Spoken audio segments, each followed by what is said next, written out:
Affected consistency से अगर हम अनअफेक्टेड कंसिस्टेंसी तक जा सकें, यानी कि मेरे को रिजल्ट मिले या ना मिले, मेरा अधिकार कर्म करने में, और अगर मैंने उस पर पूरी एनर्जी डाल दी तो मुझे कोई जिंदगी में हरा नहीं सकता। कि सक्सेस है या फेलियर है, दोनों सेमीफाइनल है, अभी फाइनल बाकी है। आप सफल हो गए, नहीं, फाइनल बाकी है। आप विफल हो गए, नहीं, फाइनल बाकी है। तो फाइनल को ढीला ढाला खेलते हैं या जोर लगा के खेलते हैं? पूरी जान डाल देते हैं। जिस दिन आपको ये समझ में आ गया ना कि हर रिजल्ट सेमीफाइनल है, तो आप अगले में और जान लगा देते हैं।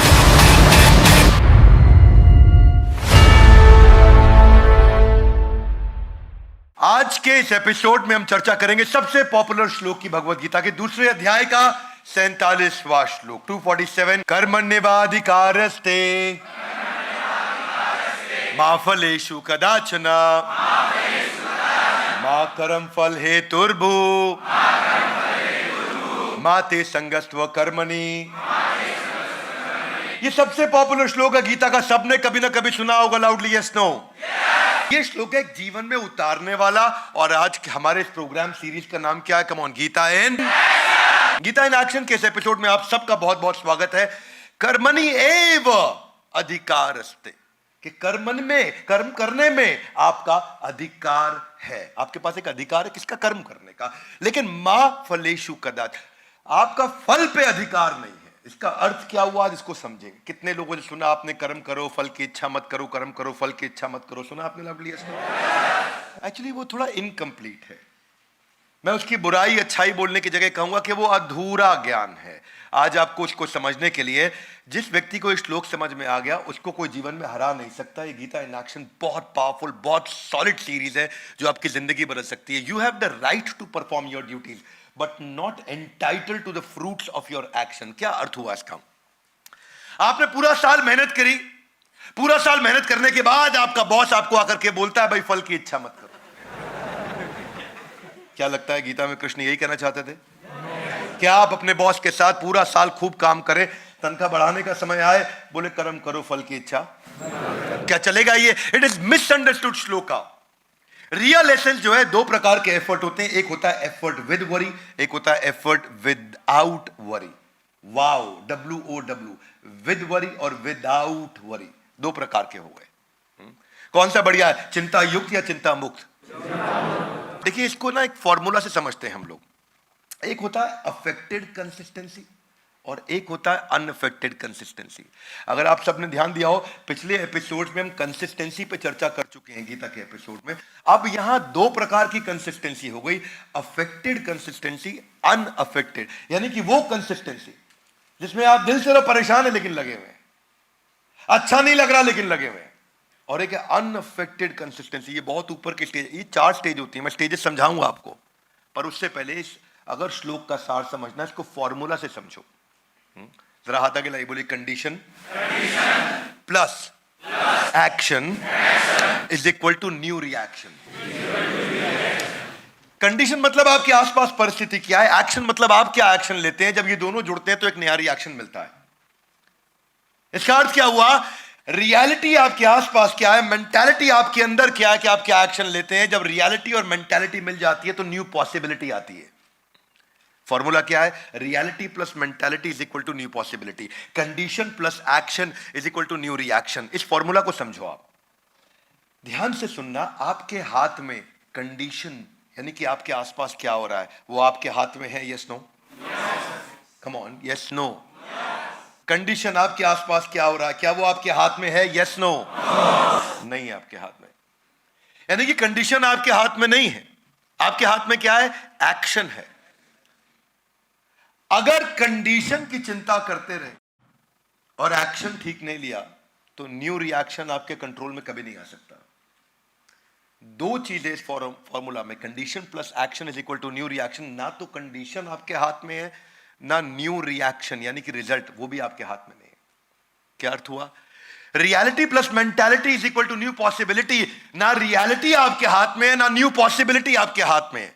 आपके हाथ में केवल एक्शन है। लवली गाइस, कम ऑन, क्या है? केवल एक्शन है। इसीलिए इसको क्या बोलते हैं? Gita in action. कृष्ण यहां यही समझा रहे हैं कि ना तो रिएक्शन आपके हाथ में, ना न्यू पॉसिबिलिटी आपके हाथ में है। आपके हाथ में क्या है? एक्शन। एक्शन आपके हाथ में है। वही कृष्ण ने समझाया कि केवल इसी पे फोकस करो कि जब जब आप रिजल्ट की चिंता करते हो, don't get attach to the result. Result मतलब जो एंड आउटकम है, जो एंड आउट, जो बीच बीच में मिलता रहेगा आपको, एंड आउटकम मतलब बार बार मिलेगा। आपको चिंता किसकी करनी है? पर्पस की। जीवन का लक्ष्य क्या है? पर्पस की। पर्पस पे लगा रहूंगा। मैं आज आपको एक फॉर्मूला देता हूं, इसको बोलते हैं यूपीएससी फॉर्मूला, जो भगवान ने समझाया। यूपीएससी की तैयारी करी है किसी ने? यूपीएससी की जब तैयारी करते हैं तो बहुत तैयारी होती है। कृष्ण भी यूपीएससी की तैयारी करा रहे हैं श्लोक में। आधा गिलाई कैसे? यहां यूपीएससी का अर्थ है unaffected, peaceful, stable concentration. UPSC हाथा गिलाई है, अनअफेक्टेड, दिल में है पीसफुल, स्टेबल कॉन्सेंट्रेशन, ये है यूपीएससी। ये बड़ी गहरी बात है भैया, इसको समझो। अनअफेक्टेड का मतलब क्या हो गया? मेरी कुछ भी परिस्थिति है, आसपास कोई भी कंडीशन है, अनअफेक्टेड, पीसफुल, स्टेबल कॉन्सेंट्रेशन। मैं लगा रहूंगा, लगा रहूंगा, लगा रहूंगा, लगा रहूंगा, लगा रहूंगा, लगा रहूंगा। वहां कृष्ण बोल रहे हैं आपके हाथ में केवल एफर्ट है, रिजल्ट आपके हाथ में कभी भी नहीं होगा। हाँ, आपने कभी भी बुद्धिस्ट मॉन्क या कभी साउथ ईस्ट एशिया में जो मॉन्क होते हैं, जब उनकी मॉनेस्ट्री के अंदर तीरंदाजी की प्रैक्टिस होती है, जरा मेरी बात को ध्यान से सुनना, वो जब तीर चला रहे होते हैं, आप तीर छोड़ने के बाद सामने मत देखो डार्ट पे वो कहां जाके लगा है, उनके चेहरे को देखो। उनके चेहरे को देख के अगर बुल्स आए हुआ है तो भी पता नहीं चलेगा, और तीर अगर बाहर निकल गया तो भी पता नहीं चलेगा। चेहरे को देख के समझ में नहीं आता उनके। वो इतना स्टेबल, इतना पीसफुल है। उसने तीर चलाया, छोड़ा, ठक, बाहर निकल गया, डिस्टर्ब नहीं है। दोबारा तीर चलाया, फिर छोड़ा, 100 में से 100 बुल्स आए, डिस्टर्ब नहीं है, वैसे का वैसा है। एक्साइटेड नहीं है, डिस्टर्ब नहीं है। वो कंसिस्टेंट है, अनअफेक्टेड है, और पीसफुल है, और कंसिस्टेंट एक्शन लेता रहता है। ये वाला जो माइंडसेट कृष्ण ने यहां पे दिया है, सक्सेस हो या failure, always remain same. This is the only formula to reduce your pain. It is the only formula to reduce your pain. देखो 4 प्रकार के एक्शंस हैं। सबसे नीचे कौन सा है? सबसे नीचे है कंसिस्टेंट इन एक्शन। ये क्या होता है कंसिस्टेंट इन एक्शन? ये कंसिस्टेंटली कोई एक्शन ही नहीं लेगा, ये बैठा रहता है, देखता रहता है, अरे ये हो गया, अरे वैसा ऐसा। ये 0 आउट ऑफ 100 है। कम ऑन, क्या है ये? 0 आउट ऑफ 100। मेरी कंपनी के अंदर एक एम्प्लॉई 30,000 रुपए महीने पे ज्वाइन किया 5 साल पहले, और मेरी एक और इसी कंपनी के अंदर एक और एम्प्लॉय 60,000 रुपए महीने पे ज्वाइन किया 5 साल पहले। ये 60,000 रुपए महीने वाला आज 5 लाख रुपए महीने पे पहुंच गया, लगभग 6 लाख रुपए महीने पे पहुंच गया, और वो 30,000 रुपए वाला अभी 60,000 रुपए महीने पे पहुंचा। यानी कि 5 साल में इसकी तनख्वाह हुई 2 गुना, और 5 साल में उसकी तनख्वाह हुई 10 गुना। दोनों में कुछ ना कुछ फर्क होगा। क्या मेरी बात समझ आ रही है लाउडली? इनमें फर्क क्या है? फर्क यही है, जो सबसे नीचे वाला है ना, वो कंसिस्टेंट इन एक्शन, वो कोई एक्शन नहीं लेता है। इससे ऊपर वाला कौन है? वो कौन सा? Inconsistent action. इनकंसिस्टेंट मतलब स्टेबिलिटी नहीं है, एक्शन लेगा। जब सब अच्छा चल रहा है एक्शन लेगा, सब अच्छा खराब चल रहा है एक्शन लेना बंद कर देगा। बरसाती मेंढक, बरसात आएगी फुदकने लगेगा, नहीं आएगी बैठ जाएगा अंदर। ये वो है सर्कमस्टेंशियल मैनेजर। सर्कमस्टेंस अच्छे हैं, बहुत एक्साइटेड है, सर्कमस्टेंस खराब है, डूब गया, कुछ नहीं करेगा। ये है 33 आउट ऑफ 100। क्या है? इनसे और ऊपर चलो, वो कौन से हैं? Affected consistent action. यानी कि एक्शन लेता रहेगा, लेकिन अंदर से किल किल करता रहेगा, डिस्टर्ब होता रहेगा। अरे देखो यहां कोई मेरी सुनता नहीं, लेकिन लगा रहेगा। अरे देखो मेरे को तंग कर रखा, लेकिन लगा रहेगा। बदतमीज लोग हैं, यहां लगा रहेगा। नौकरी छोड़ के नहीं जाएगा, लगा रहेगा। पर हर समय बॉस को आजू बाजू गाली भी देता रहेगा, लगा भी रहेगा। हर समय आसपास, आपने देखा कई बार कुछ घर में पति पत्नी के बीच में ऐसा ही होता है।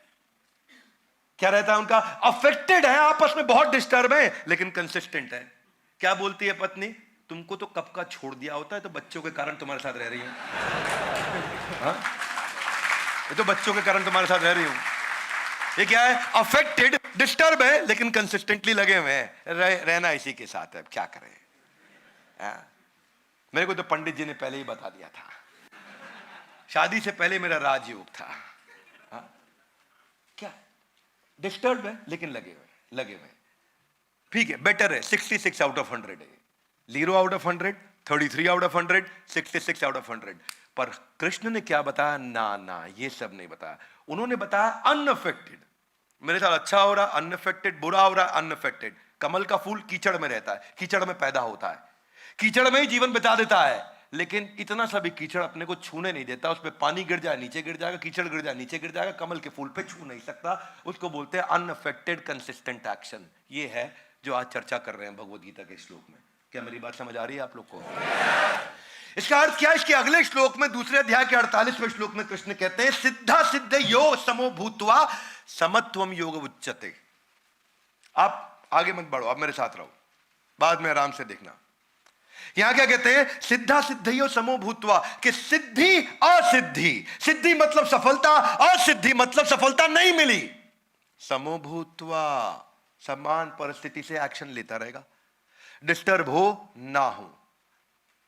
इसको क्या बोलते हैं? Unaffected consistent action. ये बड़ा गहरा श्लोक है भाई साहब। इस वीडियो को 2-3 बार आपको देखना पड़ेगा अगर आप इस वीडियो की गहराई को समझना चाहते हैं। Unaffected consistent action. मैं कुछ उदाहरण भी दूंगा आपको। ये जो इक्वानिमिटी है, that can save you from insanity, मतलब पागलपन से आपको बचा सकता है, क्योंकि आदमी डिस्टर्ब इसलिए होता है। देखो मैं आपको ऐसे समझाता हूं कि सक्सेस है या फेलियर है, दोनों सेमीफाइनल है, अभी फाइनल बाकी है। आप सफल हो गए? नहीं, फाइनल बाकी है। आप विफल हो गए? नहीं, फाइनल बाकी है। तो फाइनल को ढीला ढाला खेलते हैं या जोर लगा के खेलते हैं? जोर लगा के खेलते हैं कि पूरी जान डाल देते हैं? पूरी जान डाल देते हैं। सक्सेस आया, फाइनल बाकी है, पूरी जान लगानी है। फेलियर आया, फाइनल बाकी है, पूरी जान लगानी है। अरे 0 आया, फाइनल बाकी है, पूरी जान लगानी है। अरे 100 में 100 आया, नहीं, फाइनल बाकी है, पूरी जान लगानी है। ये कृष्ण समझा रहे हैं। क्या मेरी बात समझ आ रही लाउडली? ये एफर्ट को फोकस करना, ये एफर्ट को फोकस करना, क्योंकि कंडीशन आपके हाथ में नहीं है, केवल एक्शन आपके हाथ में है। और जितना अच्छा एक्शन होगा उतना अच्छा न्यू रिएक्शन होगा। क्या ये सारा मुद्दा? क्योंकि देखो, रियलिटी मेरे हाथ में नहीं है, मेंटालिटी मेरे हाथ में है। रियलिटी में को मैं नहीं बदल सकता, मेंटालिटी को मैं बदल सकता हूं। जितनी अच्छी मेंटालिटी होगी उतनी न्यू पॉसिबिलिटी होगी। अगर मेंटालिटी भी खराब और रियलिटी भी खराब तो पॉसिबिलिटी 100% खराब। यही कृष्ण समझा रहे हैं। कर्म करोगे, हो सकता है फल मिले, हो सकता है ना मिले, पर अगर कर्म नहीं किया तो पक्का हो गया फल। ये है दूसरे अध्याय का 47वां श्लोक। फल पे गौर करना। फल पे गौर करने का लाभ हुआ है किसी को? नहीं हुआ। हाँ, खाली न्यूटन को हुआ है। उसने फल पे गौर किया था, उसका फल नीचे गिरा तो हमारे को ग्रेविटी समझ। उसके अलावा किसी को फल पे गौर करने का लाभ नहीं मिलता है। Otherwise expectation is directly proportionate to frustration. जितनी ही एक्सपेक्टेशन रिजल्ट की, उतनी ज्यादा फ्रस्ट्रेशन, क्योंकि रिजल्ट मेरे हिसाब से हमेशा मिलता नहीं, क्योंकि वो मेरे हाथ में है ही नहीं। कंडीशन नहीं है, एक्शन मेरे हाथ में है। इसलिए आप देखते हो ना कि अफेक्टेड अनअफेक्टेड कंसिस्टेंसी में यही फर्क है। एक होता है किल किल कंसिस्टेंसी और एक होता है किल इट कंसिस्टेंसी। किल किल देखा हमने, कुछ लोग हर समय किल किल करते रहते, किल किल किल किल किल किल किल। माता पिता की सेवा करते, किल किल किल किल लगे हुए, लेकिन कर कंसिस्टेंट है, छोड़ा नहीं पिताजी को, लेकिन साथ साथ कुछ भी बोले जा रहे। सरकारी कंपनी में देखो, इतना दुखी सरकारी एम्प्लॉय अंदर से, इतना दुख, छोड़ क्यों नहीं? नहीं छोड़ूंगा, नहीं, सरकारी नौकरी है भैया, छोड़ूंगा नहीं। कंसिस्टेंट है, लेकिन क्या है? अफेक्टेड है अंदर से, है कि नहीं? डिसएंगेज्ड एम्प्लॉय आपको हमेशा कंपनी में से मिलेंगे। यही है श्लोक। सिद्धियो असिद्धियो, सिद्धि हो या असिद्धि हो, आपको सफलता हो असफलता हो, बस जिस दिन ये समझ में आया ना, 100 आउट ऑफ 100 जो बुद्धिस्ट होते हैं वो समझते हैं कि अगर किसी की मृत्यु हो भी गई तो वो एक बड़े चक्र का छोटा हिस्सा है। वो बड़ी से बड़ी चीज से भी कभी डिस्टर्ब नहीं होते। ये है UPSC, unaffected peaceful consistent action. Come on, one more time, unaffected peaceful consistent action. बाहर से अनअफेक्टेड, अंदर से पीसफुल कंसिस्टेंट एक्शन। यह है गीता इन एक्शन। शबरी जो थी वो कितना सुंदर उदाहरण है इसका। हाथ अगला, कैसे? देखो, ऐसे कि ऋषि मातंगा जो थे, जब उनका देहांत होने लगा तो वो शबरी को बोल के गए कि वेट करना, प्रभु राम तुमसे मिलने के लिए आएंगे। शबरी बोली अच्छा। शबरी बोली ठीक है, मैं तैयारी करती हूं।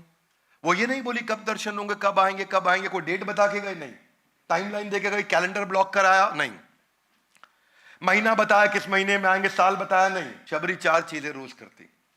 सड़क को धोती, उस पे फूल गुलाब के पत्ते बिछाती, आरती की थाली तैयार करती और उनके लिए भोजन फल इत्यादि तैयार करके रखती।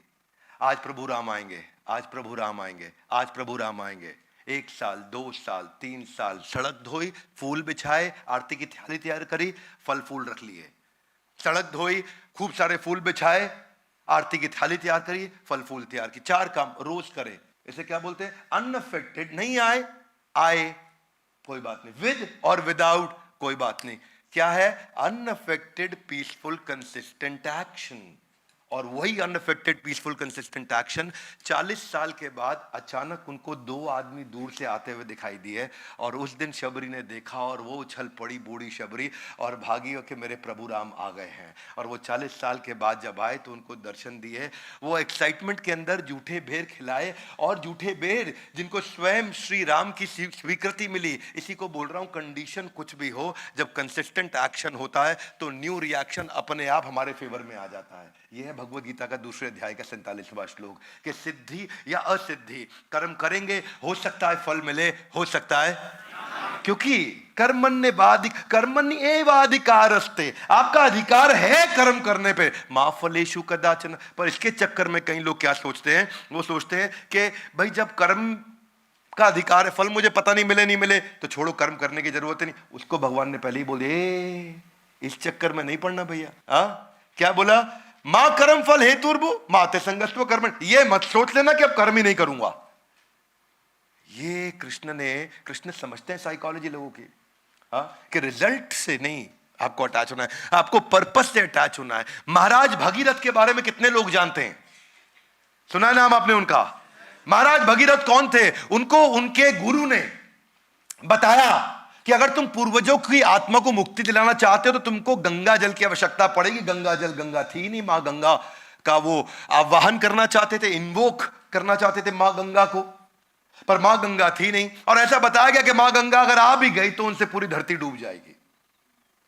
तो उन्होंने कहा मैं तपस्या करता हूं, मैं भगवान शिव को प्रार्थना करता हूं, ब्रह्मा जी अगर अपने कमंडल से गंगा को छोड़ दें तो धरती डूब जाएगी। वो तो अपनी जटाओं के अंदर भगवान शिव ने उनको समा लिया था, इसीलिए गंगा के साथ। तो वो तपस्या करने निकले और उन्होंने कई महीनों सालों साल महाराज भगीरथ ने तपस्या करी, खूब तपस्या करी, पर शिव जी आए नहीं। शिव जी आए नहीं। इसको क्या बोलते हैं? इसको बोलते हैं increased effort with every failure. One more time, come on. क्या? Increasing effort with every. इसको क्या बोलते हैं? इसको बोलते हैं इंक्रीजिंगली अनअफेक्टेड कंसिस्टेंट एक्शन। मतलब हर बार कंसिस्टेंट एक्शन लूंगा, लेकिन अगली बार और ज्यादा लूंगा, फेल हो गया और ज्यादा लूंगा, फेल हो गया और ज्यादा लूंगा। कई महीनों तक तपस्या करने के बाद फिर भगवान शिव नहीं आए, कई सालों की तपस्या करने के बाद नहीं आए, उन्होंने तपस्या बढ़ा दी। अब एक अंगूठे के बल पे खड़े हो गए महाराज भगीरथ, और एक अंगूठे के बल पे खड़े होकर तपस्या करने लगे। भगवान शिव प्रसन्न हुए, वो आए, उनकी कठोर तपस्या के कारण माँ गंगा यहाँ आ सकी। इसीलिए आज भी उनके इस प्रयास को भगीरथ प्रयास के नाम से जाना जाता है। इसको बोलते हैं इंक्रीजिंगली अनअफेक्टेड कंसिस्टेंट एक्शन। जिस व्यक्ति ने ये साइंस को पकड़ लिया, ऐसे व्यक्ति को कोई फेल ही नहीं कर सकता, क्योंकि वो फेल कभी होता ही नहीं है। हमारे साथ बड़ा भारत शो में इंस्पेक्टर जनरल उत्तर प्रदेश के, जिनके ऊपर एक वेब सीरीज भी बनी थी एमएक्स प्लेयर पे, वो आए थे। कोई बताएगा क्या नाम था उनका? हाँ, आईपीएस नवनीत सिखेरा। आईपीएस नवनीत सिखेरा ने क्या बोला वीडियो के अंदर? कि मेरे को माइक टाइसन बॉक्सिंग में नहीं हरा सकता। बोले क्यों नहीं हरा सकता? बोले क्या करेगा, ज्यादा से ज्यादा मार देगा, मैं गिर जाऊंगा, अस्पताल चले जाऊंगा। हारा नहीं मैं, ठीक हो जाऊंगा, फिर खड़ा हूं, दोबारा लड़, फिर मारेगा, गिर जाऊंगा। हारा नहीं मैं, गिरा हूं, फिर खड़ा हो जाऊंगा ठीक होने के बाद, आप मार के दिखा। और बोला मर जाऊंगा लेकिन हारूंगा नहीं। ये जो है ना अंदर फीलिंग, ये जो फीलिंग है, ये है कंसिस्टेंट एक्शन की फीलिंग। ये कंसिस्टेंट एक्शन की, मेरे हाथ में कंडीशन नहीं है, मेरे हाथ में एक्शन है। One more time, come on. मेरे हाथ में कंडीशन नहीं है, मेरे हाथ में। और जितना अच्छा एक्शन उतना ज्यादा possibility of positive new reaction. जिस दिन इंसान कर्म को एंजॉय करना शुरू कर दे, फल आए या नहीं आए उसकी चिंता खत्म हो जाती है। That's the main point. हाँ देखिए, आप हाथ आगे लाइए, हाथ आगे लाइए। ये रिजल्ट है और वो पर्पस है। रिजल्ट की चिंता नहीं, पर्पस की चिंता करनी है। क्या मेरी बात समझ में आ रही है? फॉर एग्जाम्पल, इलॉन मस्क को रीयूजेबल रॉकेट बनाना था, रिजल्ट क्या था? फेल हो गए, पर्पस पे लगा रहा। रिजल्ट क्या? फिर फेल हो गए, पर्पस पे लगा रहा। सारा पैसा खत्म हो गया, रिजल्ट फिर फेल हो गया, रीयूजेबल रॉकेट, लेकिन पर्पस नहीं छोड़ा।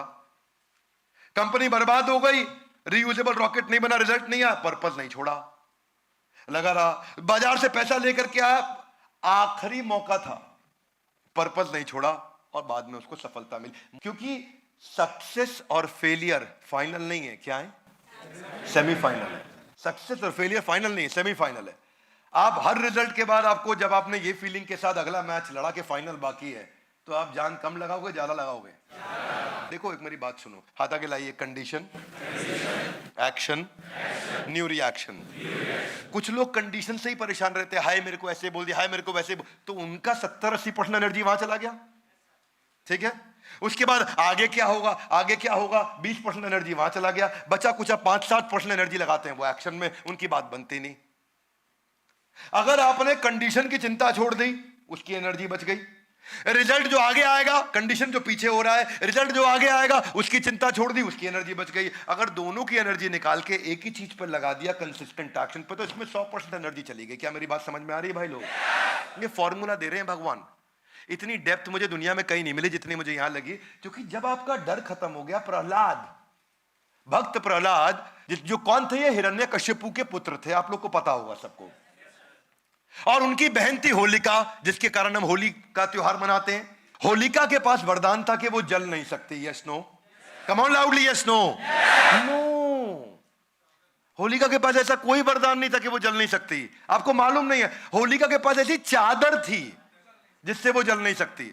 और वो चादर किसने दी थी? ब्रह्मा जी ने दी थी उनको। और ब्रह्मा जी ने चादर दी थी कि ये चादर लपेट ली, तुम जल नहीं सकती। अब हिरण्यकशिपु ने कहा, हाथ आगे लाई, ओ प्रहलाद को बिठा देते हैं इनकी गोद में और आग लगा देते हैं होलिका को। शॉल ओढ़ी होलिका ने, प्रहलाद को गोद में बिठाया। प्रहलाद को फियर नहीं है, मैं यही समझा रहा हूं इतनी देर से। उनको डर नहीं है, इतना सा भी डर नहीं है मैं जलूंगा। ओम नमो भगवते वासुदेवाय, वो अपना प्रार्थना कर रहे हैं, मंत्र जाप, उनको कोई डर नहीं है। और हुआ क्या? अब विष्णु को टेंशन। विष्णु बोले ये मेरा जाप कर रहा है, अगर मैं होलिका को जला दूं, इनको बचा लूं, तो ब्रह्मा जी को टेंशन हो जाएगी, भाई आप सीनियर हो तो आप मेरे साथ ऐसा करोगे, मेरे वरदान को क्यों तोड़वा दिया? क्या मेरी बात समझ आ रही है? जो सीनियर होता है वो इंटेलिजेंट होता है, वो अपने से जूनियर की बेइज्जती नहीं होने देता। तो भगवान विष्णु ने क्या किया? 2 मिनट रुको, ब्रह्मा जी आप टेंशन मत लेना, मैं देख रहा हूं कि आपकी नजर है, आप टेंशन मत लेना। उन्होंने क्या किया? उन्होंने अपने दूसरे जूनियर को बुलाया, वरुण देव को। बोला तू थोड़ा हवा तेज चला, और हवा ऐसे तेज चलाई कि होलिका की चादर उतर के प्रहलाद के आसपास लिपट गई। होलिका जल गई, प्रहलाद बच गए। क्या मेरी बात समझ आ रही है? इंसान का ना डर समाप्त हो जाता है। ये जो जिस दिन आपका ये एनर्जी कंडीशन से और आने वाले रिएक्शन से खत्म होकर के निकल के पूरी बचा के फोकस इस पे आ गया, अगली बार वो क्या सोचे? होलिका निपट गई, कोई बात नहीं, ऊपर से फेंकते हैं उसमें भी बच गए, हाथी चढ़ाते हैं उसमें भी बच गए। बोले मैं नहीं छोड़ूंगा, अब मैं आता हूं। हिरण्यकशिपु, फाइनल तो विलन लास्ट में ही आता है ना, अमरीश पुरी, मोगैम्बो खुश हुआ, तो हिरण्यकशिपु लास्ट में आ गए। बोले किधर है विष्णु? बोला यत्र तत्र सर्वत्र। बोले खंबे में, हाँ खंबे में, और खंबा तोड़ा, नरसिंह अवतार बाहर आ गए। हिरण्यकशिपु को लग रहा था कि भाई कोई टेंशन नहीं, इनको देख लूंगा मैं, क्योंकि मेरे को ब्रह्मा से वरदान मिल चुका। नरसिंह भगवान ने खत्म कर दिया हिरण्यकशिपु।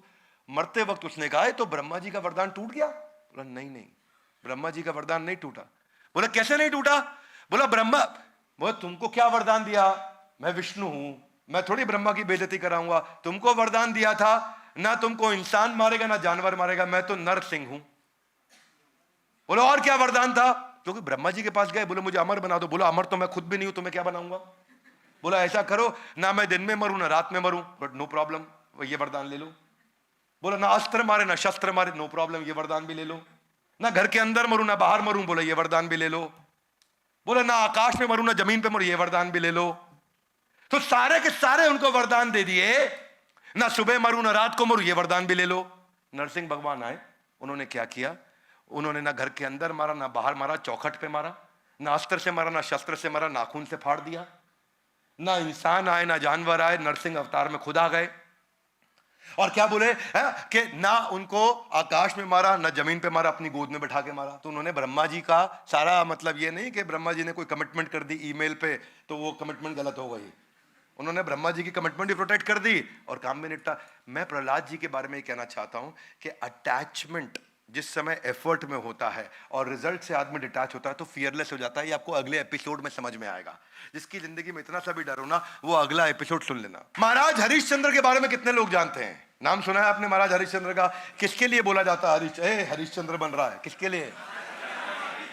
सत्यवादी थे, ऋषि विश्वामित्र थे। उनको पता चला हरिश्चंद्र जी के बारे में, बोला मैं देखता हूं, मैं इनकी परीक्षा लेता हूं सत्यवादी की। रात को महाराज हरिश्चंद्र को सपने में आया कि विश्वामित्र मुनि आए हैं और उन्होंने मुझसे पूरा साम्राज्य दान में मांग लिया है, पूरा साम्राज्य दान में मांग लिया है। सुबह विश्वामित्र मुनि आ भी गए। बोले मैं तो कल आपको सपने में देखा था कि आपने मेरा पूरा साम्राज्य मांग लिया। बोले मुझे मालूम है, अब दे दो मुझे पूरा साम्राज्य, आपका सपना पूरा होना चाहिए। बोला जो आ गया महाराज, पूरा साम्राज्य उनको दान में दे दिया ऋषि विश्वामित्र को। आसान थोड़ी है, पूरा साम्राज्य दान में दे दिया। बोले साम्राज्य ठीक है, मैं तो ऋषि हूं, भिक्षा भी लूंगा ना। बोला ठीक है। बोले भिक्षा में क्या चाहते हैं? बोले भिक्षा में कुछ धन चाहिए मुझको। बोले देता हूं। कहां से दोगे? जब पूरा साम्राज्य, पूरी ट्रेजरी, पूरी मैन पावर, पूरा मैनेजमेंट, पूरा महल, पूरी प्रॉपर्टी सब मेरे नाम हो ही चुकी है, तो तुम कहां से दोगे? बोले कोई बात नहीं, रुकिए, मेरी पत्नी और मेरा बेटा मेरा है। उन्होंने अपने बेटे को एक दूसरे राजा के यहां बेच दिया, अपनी पत्नी को एक ब्राह्मण के यहां बेच दिया और खुद को शमशान घाट के चंडाल के पास जाके बेच दिया। और बेचने के बाद जो एक मुश्त रकम मिली, अब कभी तनख्वाह नहीं मिल सकती, बेच दिया अपने आप को, पर जो रकम मिली वो जाके ऋषि विश्वामित्र को दी। वो बहुत खुश हुए। राजा हरिश्चंद्र चले गए। अब ना उनके पास पुत्र क्योंकि वो भी बेच दिया गया, ना उनके पास पत्नी क्योंकि वो भी बेच दी गई, ना उनके पास अपना खुद की स्वतंत्रता क्योंकि वो अपने आप को भी बेच चुके थे शमशान घाट में, वहां मुर्दा लाशों को जलाने के लिए। और उनकी वहां सेवा क्या लगा दी गई कि जो भी मुर्दा लाश आएगी उसका तुम अंतिम संस्कार करोगे और तुम्हारे को एक सिक्का दिया जाएगा जिसको तुम हमारे को जमा करोगे। बोला मुझे क्या, तुम्हें कुछ नहीं मिलेगा, तुम अपने आप को हमें बेच चुके हो।